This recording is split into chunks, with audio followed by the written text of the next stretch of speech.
कर्मी के क्षेत्रांतर्गत एक शिकायत प्राप्त हुई थी, जिसमें एक बहुत बड़ा समूह शिकायत करने के लिए आया था कि एक हार्वर्ड जागरूकता एजुकेशन ट्रस्ट नामक संस्था ने उनके साथ लगभग 5 करोड़ का गबन किया है।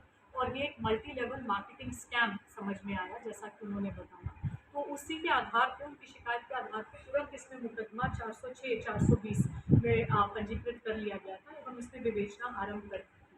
तो इसमें जो गैंग का मोडस ऑपरेंडी था वो ये था, वो एक एजुकेशनल ट्रस्ट नाम से नाम बता के अपना चला रहे थे। और उन्होंने अपनी 2 शाखाएं खोली हुई थी, एक अनामपुर में और एक कस्बा मऊ में। और ये नवंबर 2022 से यहाँ पे काम कर रहे थे।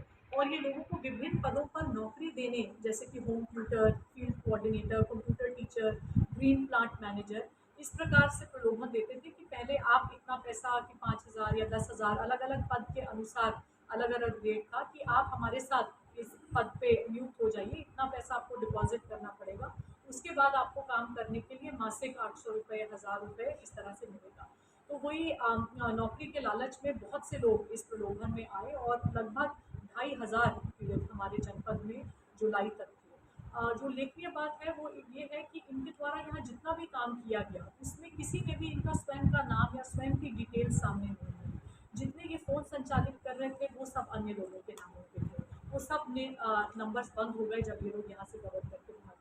इसी तरह इन्होंने जो किराए पे घर लिया हुआ था वो किसी अन्य के नाम पे था। जो बैंक अकाउंट संचालित थे जिसमें पैसा डिपॉजिट किया जाता था, वो यहाँ पे इन्होंने जो स्थानीय हेल्पर सर्वेंट्स नियुक्त किए गए थे, उनके अकाउंट्स खुलवाए हुए थे और उनसे ये कैश सारा विड्रॉ कर लेते थे। तो इसमें एक बहुत बड़ा चैलेंज ये था कि कुछ भी ये सुराग अपने पीछे छोड़ के नहीं गए थे, जिससे कि ऐसा प्रतीत हो रहा था कि एक पेशेवर गैंग है जिन्होंने पूरी प्लानिंग से इस प्रकार का गबन किया है। और इसमें अधिकतम जो पीड़ित थी वो महिलाएं थी और ग्रामीण महिलाएं थी, जो बार बार पुलिस के पास आ रही थी। तो इसमें विवेचना जो है वो inspector MP Tripathi crime branch से उनको सुपुर्द की गई थी, एवं SOG प्रभारी सर्वेलेंस प्रभारी इंस्पेक्टर श्याम पटेल द्वारा भी इसमें बहुत सहयोग किया गया था। और SOG surveillance team crime branch की कड़ी मेहनत से हम इस गैंग का पूरा खुलासा करने में सक्षम हो पाए हैं। और इसमें बहुत सी गिरफ्तारियां कर ली गई हैं, 6 लोगों की गिरफ्तारी हुई है। और ये यही बता रहे हैं कि इस प्रकार से ये एक फर्जी एजुकेशनल ट्रस्ट बनाते हैं और लोगों से गबन करते हैं, और बाद में इन्होंने अपना एक प्रॉपर्टी प्लॉटिंग का काम किया हुआ है, जिसमें ये पैसा लगाते हैं और फिर ये सभी अभियुक्त जो है वहाँ से प्लॉट प्राप्त करते हैं। तो इनसे अभी हमने 2 गाड़ियाँ बरामद की हैं, 2 मोटरसाइकिल्स जो ये यहाँ से चोरी करके लेके गए थे वो बरामद किए हैं, और 10 बैंक अकाउंट्स हमने फ्रीज कर दिए हैं, जिनमें 10 लाख रुपए हैं। और कुछ और इनसे फर्जी दस्तावेज जो रिकवर हुए हैं वो बरामद किए गए हैं।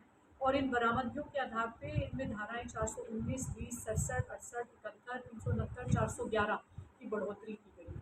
इन सभी को गिरफ्तार कर जेल भेजा जा रहा है। और इनका जो एक मुख्य सरगना है प्रमोद गुप्ता, जो कि इस पूरे प्लान के पीछे मास्टरमाइंड है, और उसी के द्वारा पूर्व में मऊ जनपद में भी एक माउंट एजुकेशनल सर्विस नामक बना के फ्रॉड संस्था, वहाँ पे भी लगभग 4 करोड़ का गबन किया है। वो अभी फरार चल रहा है, पर जल्द से जल्द उसकी भी बरामदगी उसकी भी गिरफ्तारी सुनिश्चित की जाएगी, एवं हमें उम्मीद है कि उससे अन्य बरामदगी की जाएगी। तो अभी तक जो हमारे द्वारा इसमें विवेचना की गई है, इसमें तमाम इनकी संपत्ति भूमि के फॉर्म में और बड़े बड़े घर भी सामने आ रहे हैं। तो इनके खिलाफ जल्द ही गैंगस्टर एक्ट के तहत भी मुकदमा पंजीकृत कर कार्रवाई हम सुनिश्चित करेंगे, और हमें उम्मीद है कि हम बड़ी संख्या में इनकी अवैध संपत्ति को भी कुर्क करने में सफल हों। और इसमें इस टीम को 25,000 रुपये का पुरस्कार दिया जा रहा है, क्योंकि वाकई में एक बहुत कठिन विवेचना थी, जो इनकी लगन और परिश्रम से ही खुलासा हो पाया है। और सभी ने इस बात का व्यक्तिगत त्याग दिया कि सभी लोग दबिश के लिए रक्षाबंधन के दिन निकले, क्योंकि ये अभियुक्त अदरवाइज इतने पेशेवर हैं कि कभी भी घर नहीं आते हैं, लेकिन रक्षाबंधन के दिन हम इनके रिश्तेदारों को हिरासत में लेने से ही